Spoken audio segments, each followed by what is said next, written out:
You're listening to Staying in the Game, a Plum Dragon Herbs podcast where we have conversation about mindset and techniques for staying at the top of your game.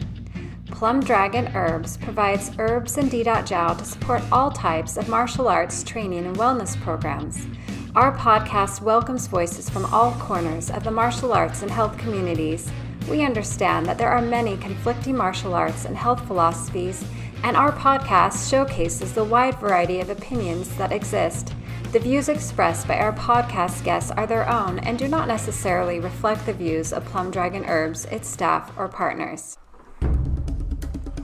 Today we're speaking with Grandmaster Marilyn Cooper, who has been training in and teaching Kung Fu for over 50 years. She studied under Grandmaster Guo Lian Ying and Grandmaster Peter Kwok. Guo taught Cooper traditional Kung Fu and how to train consistently and to practice. Peter Kwok taught her a series of traditional forms and systems that progressed from beginning to intermediate and advanced moves. While Guo stressed the health and performance aspects, Peter stressed making the forms function equally for fighting, for health, and for performance. She currently teaches standing meditation, I Chuan, and Xintian Wuji Qigong. She also practices Wudong Qigong with David Wei, who was recently a podcast guest on our show. Marilyn has studied spontaneous style push hands under Zhao Guohong. Starting out in the mid-1960s as an art student, she emerged years later a Kung Fu artist. She has been the subject of numerous feature newspaper articles and television interviews. Her articles on Kung Fu have been published in Inside Kung Fu, Tai Chi Juan Journal, Kung Fu Tai Chi magazines, and E-Zine and other news media. She has performed at universities, masters demonstrations, and fundraisers. She opened her first Kung Fu school in 1980 in New York City and has been teaching Kung Fu ever since. One thing that we're excited to talk to her about is how she founded a national nonprofit institute called Pushing for Peace, whose mission is to promote a Tai Chi program designed to help prevent youth violence and promote mental and physical health. The Peace Games are now taught all over the world, and we're excited to have her discuss more of this with us today on our show. All right, well, Marilyn, is there anything that you would like to add to that introduction? Yeah, so according to the weather and how how the air feels and what's going on with current events, we change the training. So we don't always do the same thing. Like currently we're working on Xing Yi, just because there's spring in the air, the sun's starting to come out, and everybody's energy is starting to expand. And Xing Yi is really energetic. But I don't post those videos on YouTube. That's the one system I do not share publicly. Okay. I only teach it to my students because it can make you wildly impulsive and high. It just pulls anger out of you. Mm-hmm. So I don't post videos of it. All the other systems, if you go on my YouTube channel, you can see Shaolin, Tai Chi, a little bit of Bagua, but not that one. Okay. All right. Well, so tell me what led you to the place in life that you are currently at in regards to your profession and your life pursuits. Well, let's say 10,000 things, every little thing that's ever happened. Yeah. I mean, if you wanted to start at the beginning, I was going to be an artist. That's pretty much the only thing I was good at. And I was enrolled in art school, and there was a horrible misfortune. I was gang raped in the desert with my best friend, and we were both 16 at the time on sort of on summer break. And I went to look for martial arts and fortunately was directed to a kung fu school in Santa Monica, California. Oh my goodness. And sort of never looked back, one could say, because it was such an exciting adventure. Hmm. Learning kung fu has been, you know, extremely exciting adventure. Not to say that painting isn't one, but not sort of not on the same level. Yeah. Did your friend that was with you also start martial arts? No, she didn't. She became pretty much a hermit, Mm. and she lives in seclusion on Maui, and she became a farmer. Wow. We're Yeah, it's still very close, though. uh-huh. We speak frequently. So you wanted to try and feel more empowered and kind of get rid of this victimization feeling, or Yeah, yeah. precisely, Hmm. precisely. Yeah, I didn't want to be afraid to walk around on the street at night. That's or at all.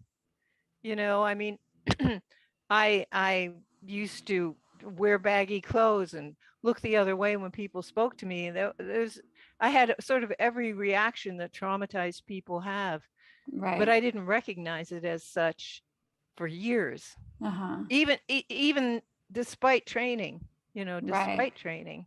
Yeah. Now, I know from talking to you earlier that you've now incorporated things like even EMDR into either your therapy or your own training practice.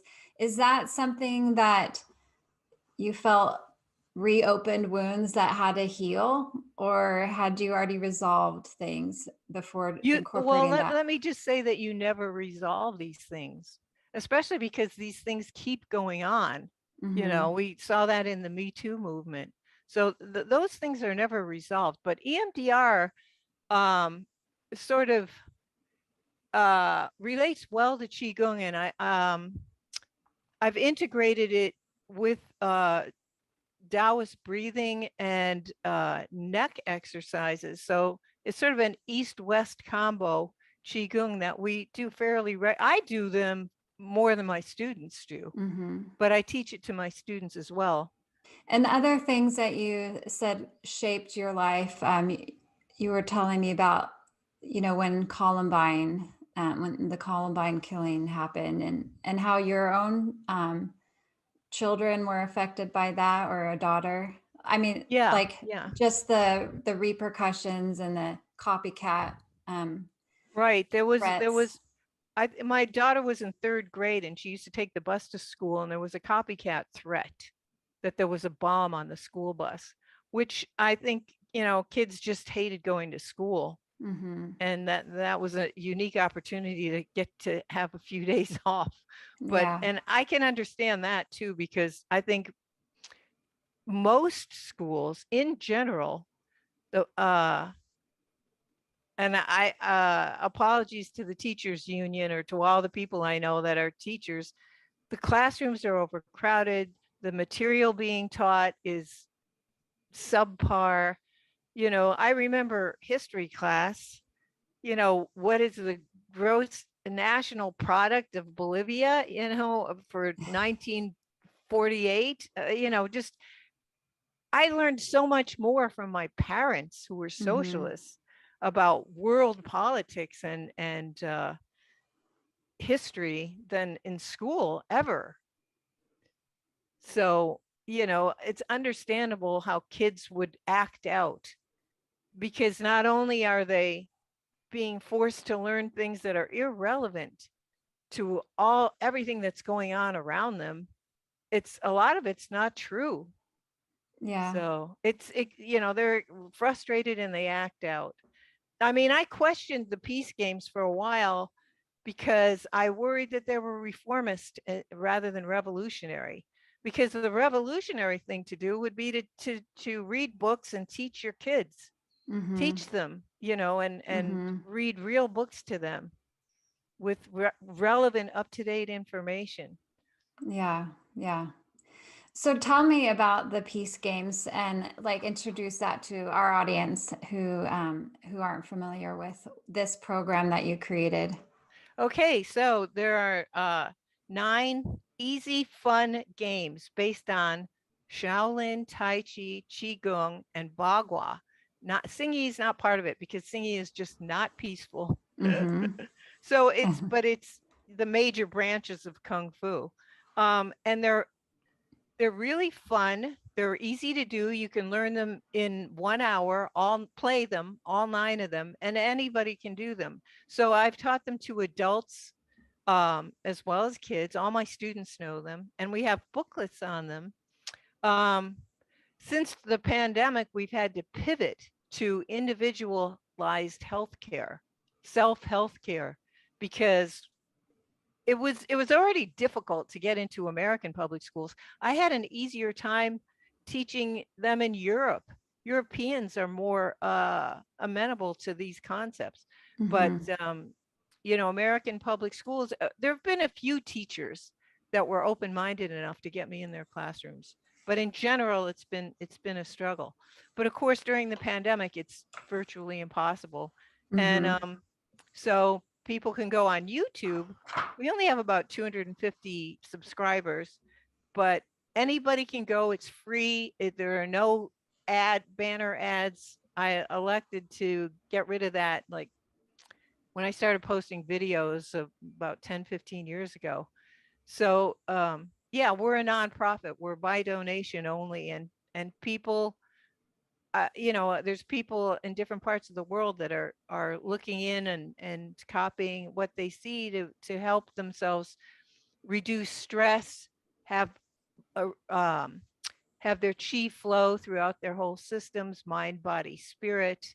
Those are the kind of videos I like to share, Uh-huh. Yeah. especially during this time when people are cooped up. Right, right.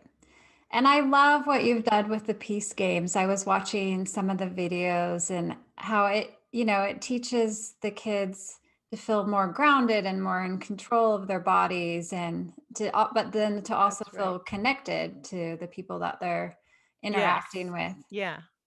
Yeah. Thanks for mentioning that. Yeah. They help kids feel more empathy as well because they experience what's universal to everyone, which is the connection to gravity, feeling centered and grounded, feeling relaxed, wanting to feel connected to other people, the need for community. So, um, they resonate with everybody. There's the touching is difficult during COVID. So, Hmm. So when you were in the schools before COVID and they were able to have their arms, we'll have to show a little bit of video on the YouTube version of this podcast, but they're kind of pushing each other, going around in a circle in some of the moves. They're all yeah, different. that's right. So, yeah, what were their reactions? Would they giggle or would they take it seriously? Probably Well, yeah, all of it. yeah. The 12, the 12-year-olds would giggle. Hmm. There, in fact, there's some really powerful footage of this. I remember this one little girl had a crush on another little boy. And so they partnered up and she just was giggling the whole time. They were both giggling the whole time. Yeah, it depends on the ages. And then the program's different for really little kids. Hmm. It's a I haven't posted that, but we do different things for like the kids under 6. Yeah. Well, it's actually like dancing, it's like almost like a form of dance, which has probably been taken out of a lot of schools. Well, actually, I remember learning square dance Yeah, me in too. gym class, Hmm. and I hated it because you had to touch boys. Right, right. I was like, ew. So It's definitely an improvement on that, right? it's an improvement on. There's no philosophical basis for square dancing that I can Yeah. see, Right, right. Yeah. unless you've got a live band playing hoedown music and you're in a barn, Yes, yes. but in a gym. Uh, I really didn't like it as a kid. It wasn't interesting. The peace games are interesting. Hmm. There's a philosophical basis for each game, and I explain what it is. So they're really well thought out. Is there one that you could explain for us on right now? Just taking Sure, a single one. sure. Um, all right, let me explain operator. So everybody stands in a big circle, and I've done it with as many as 75 people. Mhm. And they're going to hold hands with their arms on a downward diagonal. And then the left hand's going to face earth, the right hand's going to face heaven or the ceiling. And people touch their Laogong points to each other, the center of the palm, like when you're in the swimming and you go like this and you squirt water, you make a little geyser, the Okay, yeah. hollow part of the palm. Right. It's called the Laogong point. So everybody touches Laogong points lightly. You don't squeeze your fingers or grab. So there's just a light touch, left down, right up. And the guide or the teacher um, initiates the movement. So once everyone's touching and you stand hip width with your feet hip width, very feeling and soften the knees so you feel very grounded and heavy and connected to gravity. Right. And then you initiate on the right side and you turn your head and look at it and give a gentle lift. And as that person feels the press, the slight pressure, they let that feeling pass through their chest, and then they respond by letting it come through them and then lifting the person who's got the downward palm that they're touching. So you see a wave go around the circle like this. And you can see the flow getting broken by a kid that's non-attentive. So there are one or two kids that are just standing there going, this is stupid, and rolling their eyes, and their posture's incorrect. And then the energy it stops, the wave stops there because Right. they are not participating. So this is actually a good tool to get students to pay attention as well, because of peer pressure, then the guide or teacher will say, oh, it got stuck there, we'll have to start over. And the kids all go, oh, now, because they're all excited, and kids always want to get to the next thing. So they're like, let's do this game so we can find out the next one. So they kind of glare at the person that made it get stuck, right? And so that person's like, all right, I better get in this. And you watch it go around, you turn the head, and it goes around in a wave like that. And when it comes back, you say, oh, thank you. And your head turns, you feel it come back, you go, oh, thank you. Now I'm going to send it on the left side. So you make it go around clockwise, and you watch the wave go around. And when it comes back, you say, thank you, because, they shared energy and paid attention. And then you do it with eyes closed. Oh. So everybody's face just faces front, and they just have to get to another level of sensitivity, feeling it with eyes closed. And it goes, and then when you feel it come back, you thank them and you send it out the other side. You can peek, the teacher can peek too. And then Okay. afterwards, then you just touch lightly and say, we're going to send energy around the circle, going either way, either direction, just feel it without moving. So then there's no movement, and you're just feeling the energy circulate. And then you just take a deep breath, and you bring your palms to your lower dantian, right below your navel, one palm on top of the other, and just breathe into your hands and stand there. And so then they're doing Muji standing meditation, and they kind of got tricked into it. Oh, yeah. And then after, maybe 10 breaths, because kids don't like to do anything for a long period of time in general, you just have them come out of it, and everybody's more grounded, more relaxed, more connected to each other, more sensitive, feeling all that good stuff. So that's the game called Operator. Oh, I love that.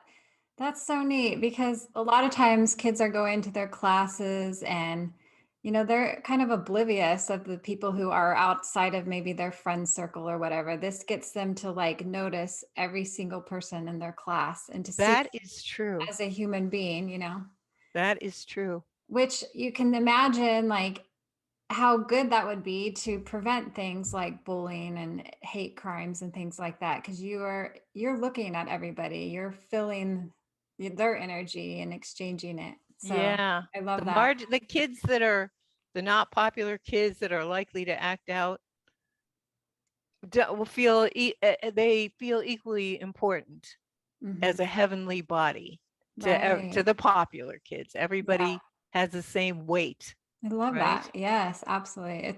That's beautiful. Yeah. So let's take a step back in your life and tell me about your training and when you first got into it, who you were training with, and then where when you moved to New York and furthered your training. Okay. So I was living in LA, and there was a fellow in Santa Monica that had a Tiger Crane Kung Fu school, um, Bob Cook. And that was my first Sifu for my first year of training. I think he lives in Colorado now. Okay. And it was in the I'm not 68, or it was in the late 60s. We drove up to an exhibition at Cow Palace in San Francisco, and I saw the Chinese masters perform. And as soon as we got back down to LA, I threw my clothes in a duffel bag and took the first Greyhound bus up to downtown San Francisco, and just walked into Chinatown like, this is it for me. And Oh, like nice. any, 17, I was 17 or 18, something like that at the time. And I found a room in a boarding house on, I think it was on Stockton, I forget, Powell or Stockton. Only Chinese people lived in there. They gave me the weirdest look when I went in there and rented a room. That's And great. because I found a kung fu school, and I was like, this is it. I'm here Yeah. and I'm doing it. Oh, that's so great. Yeah. So that was with Sifu Guo. Yes, Uh-huh. well, there were several Sifus. I wasn't Uh-huh. going to just pick the first Okay. kid on the block. So Mm-hmm. I was under Brendan Lai for Praying Mantis, and I used to take a bus out to the avenues for his class. And then YC Wong was Hungar, and he was just kitty corner from Guo's school. On, I think it was Clay Street. I might have my Chinatown streets wrong. Guo was on Brenham Place, overlooking Portsmouth Square Park, which is actually the oldest park in San Francisco. Hmm. And Chinatown was the first settled area of San Francisco. It's historical. Mm-hmm. So it was, yeah, so he had morning practice at 5 a.m. So I Wow. became the most devoted to that because he was open all the time. He was Mm. open all the time. And I was an art student, so I could go to his class and then go to art school, which was in I forget what, sort of near North Beach. So it was just like a couple-mile walk to go from Kung Fu class to San Francisco Art Institute. Oh, okay. And did you have a part-time job at the time as well? Uh, I was sort of a Kung Fu bum. I was getting supported. I lived extremely cheaply, and I did little art jobs. I used to do physical labor jobs. I like that because I was trying to build strength. I used to Mm-hmm. unload trucks in Chinatown Mm. with Chinese laborers. They would Wow. look at me like, "What? Who's she?" Anyway.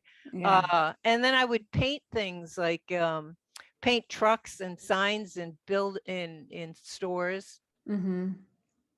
Show us some of your artwork there behind you. Okay, so this is a painting. It might be too big. Can you see the whole thing? We can see, yeah, I can see it. I can see it all. Mm-hmm. It might Most of not it. fit on the screen. It was good. Lower actually. Yeah. Okay, Yeah. that's of my old driveway. It's beautiful. Thank you. This is a I had done a lot of portraits from photographs I took over during the Mhm. pandemic. This is my number 2 granddaughter. Oh, so beautiful. All So, right, here's okay. here's a self-portrait from, Oh, this it's is the beautiful. early 80s. Okay. Oh, yeah. Beautiful artwork. Thank you. So there's a connection between my painting and my kung fu that I'd like to talk about, because it was a book I read for a while. I studied Chinese brush painting, and I read a book called The Tao of Painting, a very famous book, a beautiful book. And made the correlation between yin and yang and dark and light in painting. And in Taoism, they talk about from 2 comes 3, and from 3 comes 10,000 things. So in painting, there are infinite degrees of color saturation and value for all the way from absolute light to no light at all, from white to black. And then there's every shade in between.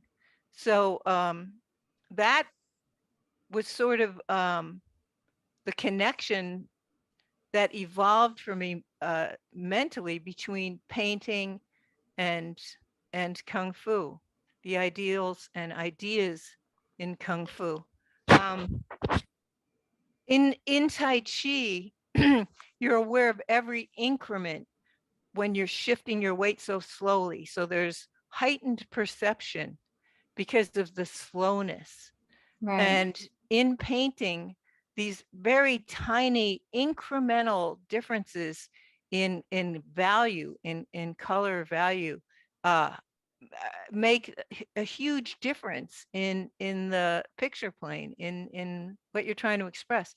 And then there was also another idea that I was infatuated with, and you can see it in this self-portrait, which is falling out of the frame right now. Where I didn't, because I didn't, my frame of vision didn't extend to the corners. As I viewed the motif, which was central to my frame of vision, I wouldn't paint what I didn't see. So I remember once Peter Kwok talking about someone punching him and what he would do, and he just said, I wouldn't be there. So if something's not in your face, just don't worry about it. Don't, it's out of your frame. Right. Yeah. You can't control what's beyond your sphere. Mm-hmm. Mm-hmm. Yeah, that reminds me of just in general life, being present in the moment and not worrying about like what's out of your control or what could happen in the future or what's happened in the past. Yeah, and that's what we do when we worry. Mm-hmm. Yeah. Which is crippling, worrying and being anxious about things beyond our control. Mm-hmm. So how long did you stay with your first grandmaster? 5 years with Guo. I was just 1 year under YC Wong and Brendan Lai. Those, and that was 1 year of training under 3 Sifus at the same time. That was a very hectic year. I was trying to sort things out, like which is the right style for me. I felt like I was getting power from Hung Gar. I was getting speed from Praying Mantis. And I wasn't sure what. I was getting mobility from Northern Shaolin and flexibility under Guo. So I thought, wow, I have the whole range now. This is great. Yeah. And then, but then when you went to Peter Kwok, he made you start all over again, right? That is true. That is true. At first, he said, well, you're also my Kung Fu little sister, because we were under the same Sifu. So I'll start you out with advanced forms, but let me see your Tan Tui, which is springing leg beginner form. And I showed it to him, and he said, very, very politely, your footwork is sloppy. Would you mind starting over from the beginning? And I said, yes, Sifu. I was like, yes, empty my cup. I'm down. I was at the ripe old age of 27, started all over again. Oh my goodness. But did you progress quickly, or how did he progress you? Yeah, I progressed lightning fast because I trained, but that was because I trained like crazy. It wasn't because I was super smart or coordinated. I practiced like a demon. Wow. That's neat. I was so excited because Guo's curriculum was so negligible, and Peter just had all this stuff. I felt like, I felt like I was a starving person at incredible feast at an all-you-can-eat buffet. It was Yeah. just ecstatic. Well, and what a fascinating man he is. I mean, tell me, his background was in what type of engineering He was a chemical or engineer with chemical with a engineering? with a specialty in magnetic resonance imagery, which is Wow. MRIs as we know them today. But that was fairly new at the time. And he had been a concert violinist as a personal preference. He'd Wow. asked his violin teacher, "Can I be the best in the world?" And his teacher said, "Well, no, not the best." So he, at that point, this is speaks of his character. He quit violin entirely and Oh my focused goodness. focused totally on kung fu. So he went to Sifu's to get the best of the best stuff. And he knew much more than even his curriculum. And he Hmm. said he had to let certain things go and weed it out and, make his curriculum just with the best stuff to come out of his era of China. Interesting. And so how old was he when he gave up his chemical engineering career to become a full-time I think instructor? I think he was 43. Wow. Yeah, no, I think he was younger than that because when I first, he'd already done it he must have been 40-ish. Yeah. Yeah, he Oh, opened a full-time kung fu school. I mean, that just speaks to his amazing passion for Yeah, kung because fu. he had a wife and 4 kids to support. Wow. Yeah. And let's see, tell me more about like what you're passionate about with all that you've learned over the years and these different forms of Well, it's arts. what I'm passionate about currently. Uh well, I have a sort of sometimes I feel like that movie Groundhog Day because it's just the same thing over and over again. So I just roll out of bed and go down across the park and teach students. And it's kind of like when I was a kid and used to go outside in summer, all summer, and stand on someone's front porch and say, "Come out and play." It's just like that. I'm just playing with my friends. Yeah. Only we have a certain games we always play. Hmm. Like, well, lately we're working on singing metal and wood.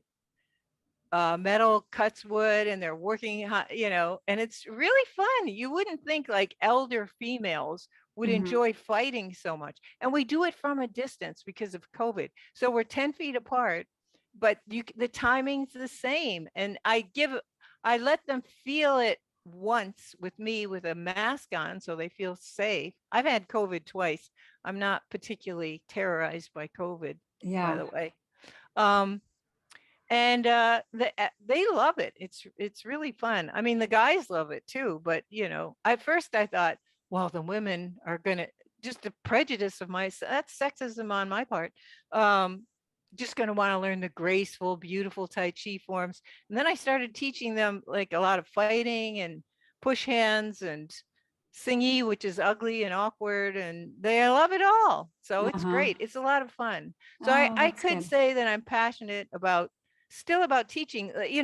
Teaching always seems like kind of the end of the road. Like, why, all this great training and competing, and it was so much fun. And now all I get to do is teach. No, teaching is actually a great, it's really an honor to be respected enough to have people pay me significant amounts of money while it goes to my nonprofit. Hmm. Um, to impart information to them. Here's another thing that I wanted to mention. My old school, Little River Kung Fu School, I used to only want students to learn from A to Z in a certain progression, the way I was taught, beginner to intermediate to advanced forms. Now that I'm 72 and I have elders coming to me, they just cannot go through that Right. that level of training. Hmm. So the training gets catered to the people that show up, and I teach them the good stuff. Yeah. I'm not so worried about reproducing myself, like as having disciples and having them learn the whole ball of wax. There are people out there that have done it. It's not on me anymore to Uh-huh. carry on Peter Kwok's legacy with all of that whole giant curriculum. Right, right. Well, and um, I think that's good that, they're getting out of it like what you feel each of them individually needs and can handle at the time, you know. Yeah. Yeah. So tell me, we've been having some discussions on how Chinese herbs have played a role in your life and in your diet. Do you want to talk a little bit about that? Sure. So, herbs in general, and I especially respect the Chinese formulas because they're thousands of years old. And in terms of clinical trials, well, people did die, Mm-hmm. when they experimented, and they worked out how much of what works for what over centuries. So I very much trust those formulas. In fact, that one immune defense formula, I forget what that packet's called, Sheng but Hung Lun that I gave you, I believe. yes, Okay. it has an I'm English name too, but I okay. forget. Um, The Defender. It's a Defender tea. the Yeah. Defender tea. Mm-hmm. My acupuncturist looked it up, and they're doing clinical trials on it for COVID in San Francisco right now. That's fantastic. Yeah, we're Yeah, talking about a plum dragon tea that I sent you when you were recovering from COVID to help get rid of the dampness. I didn't have any dampness in my Oh, lungs. okay. The Okay. neither time That's great though that that I you had didn't. it did it ever go to my lungs. Uh-huh. Yeah. Oh, fantastic. Yeah. So I had it in the Netherlands in the late November of 2019, and it was just a horrible cold that I caught from my son and his partner. And they used, okay, so my son used a lot of medicinal herbs and pharmaceuticals because his in-laws are both medical doctors. So they can just trot across the river Mm-hmm. and go to their two clinics in Germany and get prescriptions. So he used that, and he got it. It took him, I think he got better in 2 or 3 weeks. Wow. I think Uh-huh. 2 weeks. And his partner Eva used more pharmaceuticals Mm-hmm. Mm-hmm. because she felt a lot of overwhelmed by it, and Yeah. had to keep not going to work because she taught kids then. She Mm-hmm. teaches kids in Germany, and she had it for 6 weeks. She felt Wow. ill. Yeah. And then I don't like to use pharmaceuticals at Mm-hmm. all. Mm-hmm. I would if I got in a car accident and I Right, was, right. all racked Mhm. up and had to have surgery, and I'd take morphine and do whatever they said. But short of stuff like that, I just keep chemicals as far away from me as possible. She was sick for 6 weeks. Wow. So, and then I would, the local pharmacy in Nijmegen, Netherlands, sells homeopathics. It sells herbs just right there with all the other medicines. Mm-hmm. They're starting to do that in the US, but Right. not as much. And so I had like a honey spray for my throat, and I drank lemon ginger water every morning. I was so full of mucus. I was bedridden and feverish. But every afternoon I drag myself out of bed because there's a few rays of sunlight in the afternoon, Mm-hmm. and do qigong in short form in the few rays of sunlight to get vitamin D. And I was better in 1 week and was Oh, able to that's fly home. great. In 1 week I was totally better. Fantastic. And then the recent time I had it was just over this New Year's, and it Mm-hmm. was like the mildest cold ever. It was less than a cold. My Mm-hmm. allergies bother me far Right. more than Yeah. this. But Wow. I would say that, we're full of viruses, and once you get over it, you feel way better. I felt much better having got through it Right, right. afterwards, Yeah. like almost cleansed. Uh-huh. So, and then, I drank lemon ginger water every morning. I did a lot of herbs. I didn't have any appetite this last time. So it was sort of a cleansing experience because I just didn't feel like eating at all, Uh-huh. and rested a lot. Yeah. And you've used also topical liniments as well, like our D. Oh, Jiao. absolutely. Yeah. The dit dat gel, my Sifus would always have it in a half-gallon jug. And I think the rubbing is, rub it, don't just apply it. Yeah. It's your hands rubbing it in. The connection, the heat from your hands rubbing it in is important. and it's extremely effective. So I gave the ancestor formula to my student because her husband broke his back when he was young and has pain in the area.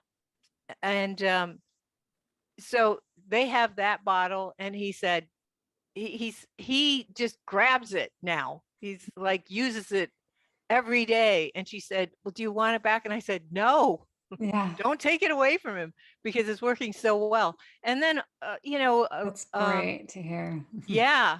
So, and then I have the other formula. Well, I think what's the second formula We called? have Ho Family, and I gave you Bruce juice.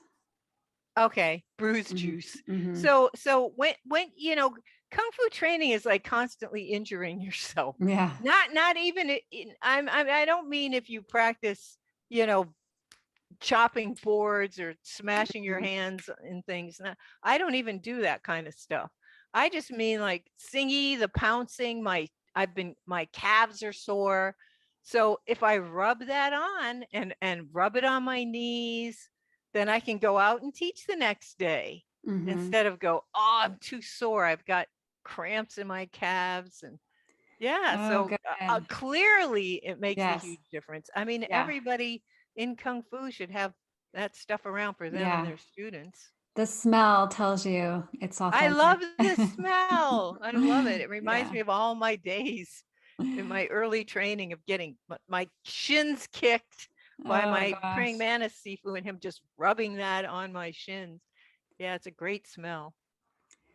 Well, I want to shift gears again and ask you about this book that you're writing. Can you tell me Oh about yeah, that? thank you. Yeah.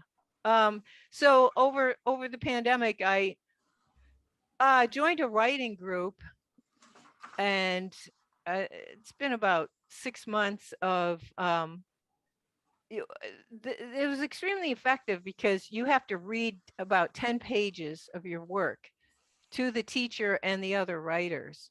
So when you hear yourself reading it back, and they react too and crit you, first they say what they like and Yeah. pat you Uh-huh. on the back.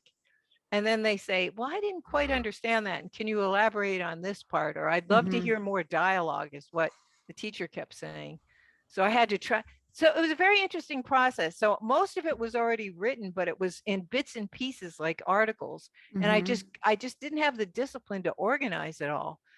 And every time I did try to organize it, it still bothered me. It just didn't sound right. But once I was getting this critical feedback from a group and a teacher, this teacher is a master teacher, Clive Matson. I feel Uh-huh. I should mention him.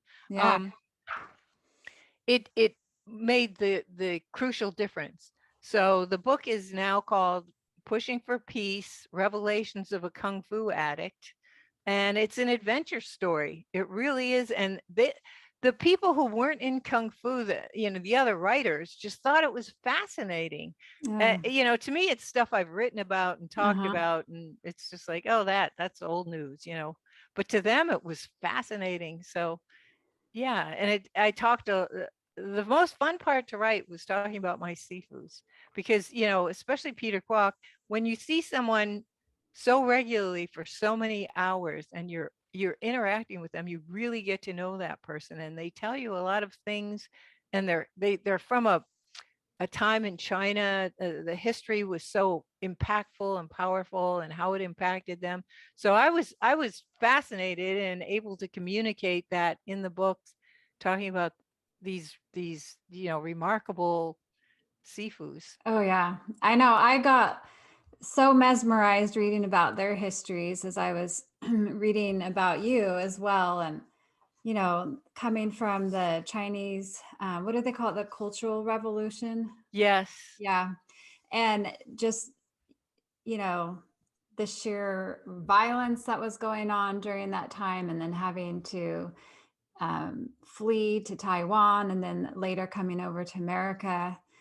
And I was telling my husband, this needs to be made into a movie, what happened with these two teachers. Yes, it So does. I'm excited for your book to come out.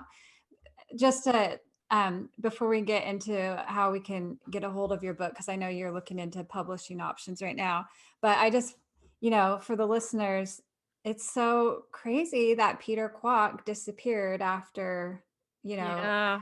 years of Yeah. And he being disappeared. 60. It was odd. The same year that Golden Ying died, 1984, That Peter is Kwok. very interesting to Yeah. me. Peter Kwok disappeared. And I think they're totally unrelated events. Oh, you do? Oh Even though yeah. They were they on came, opposite. They were on opposite sides of the country and not in see, communication. I think that's, I don't know. That's interesting. That's why I think it'd be a good movie. Yeah. If there's some kind of a connection there. They came to America together, and did they leave together? No, I No, don't I know. don't think I so. don't think I don't so. think Okay. so.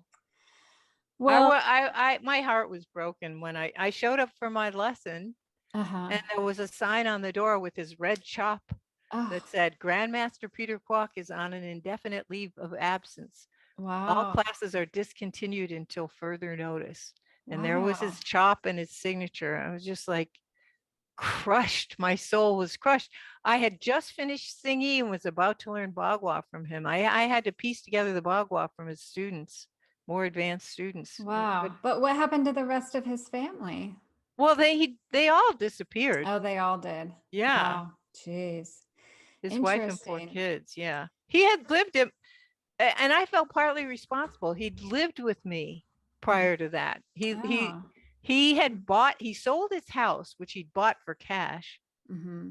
and bought a trailer. And he and his wife and four kids were living in a trailer on the back of a property that I was renting in Franklin Lakes, New Jersey. We're all together. We had our kids enrolled.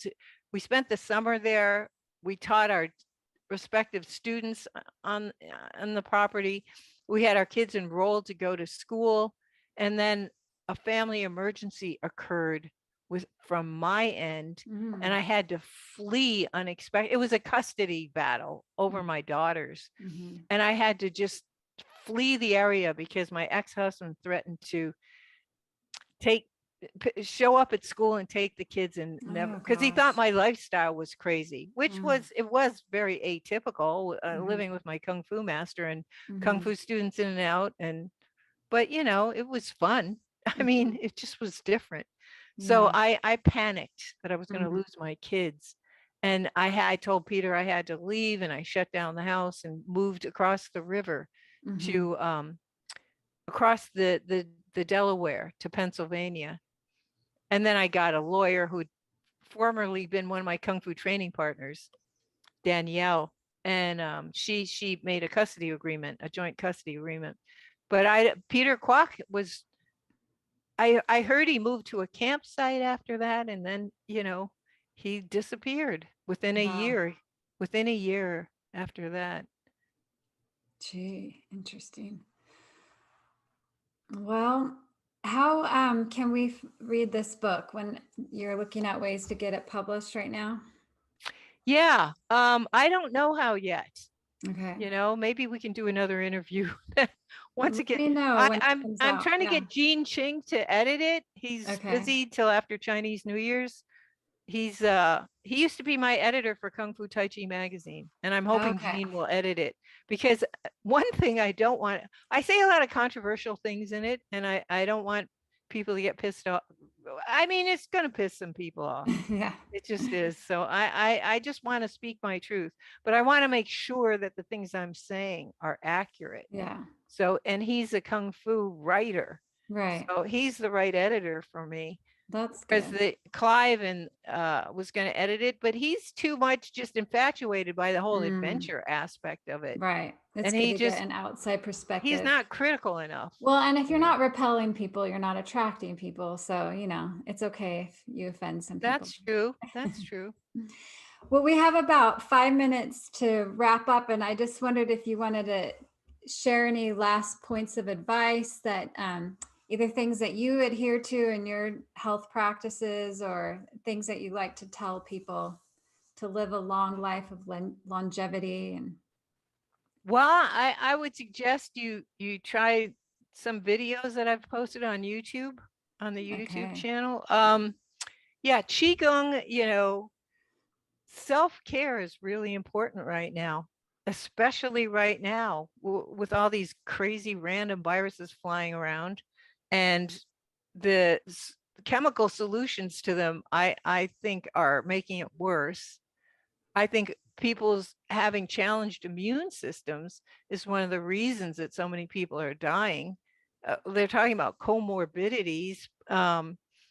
Yeah, you need to make yourself as healthy as possible. And the whole debate and argument over free health care, it's not health care, it's sick care. That's People true. need to know, they should be educated from early, from the time that they're nursed by their moms about they should be eating healthy food. I'm so fortunate.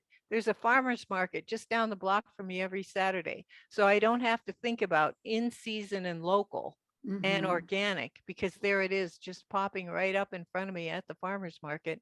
And that's the basis of my diet, is what the farmers are producing.